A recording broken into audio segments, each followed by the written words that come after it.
केंद्रीय गृहमंत्री अमित शहा 22 फेब्रुवारीला पुणे दौऱ्यावर. पंतप्रधान घरकुल योजनेतील लाभार्थ्यांना थेट रक्कम देण्याच्या कार्यक्रमात होणार सहभागी. मुख्यमंत्री फडणवीस यांनी शहा यांना दिलं कार्यक्रमाचं निमंत्रण. महाराष्ट्र प्रदेश काँग्रेस कमिटीचे नवनियुक्त अध्यक्ष हर्षवर्धन सपकाळ 18 फेब्रुवारी रोजी पदग्रहण करणार. काँग्रेसच्या ज्येष्ठ नेत्यांच्या उपस्थितीत प्रदेश काँग्रेसचं मुख्यालय टिळक भवन दादर इथं पदग्रहण सोहळ्याचं आयोजन. मुंबईतल्या केईएम रुग्णालयामध्ये एकाच खाटेवर 2 रुग्ण. शताब्दी वर्षानिमित्त 20 कोटी रुपये देऊनही रुग्णांचे हाल कशासाठी? स्थानिक आमदार अजय चौधरी यांचा सवाल. यंदा नॅशनल फिश वर्कर्स कार्यशाळेचा मान महाराष्ट्राला.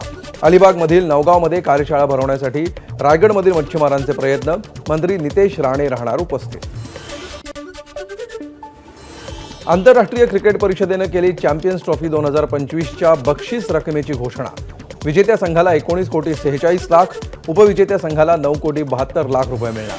चॅम्पियन्स ट्रॉफीची एकूण बक्षीस रक्कम 59 कोटी 93 लाख रुपये.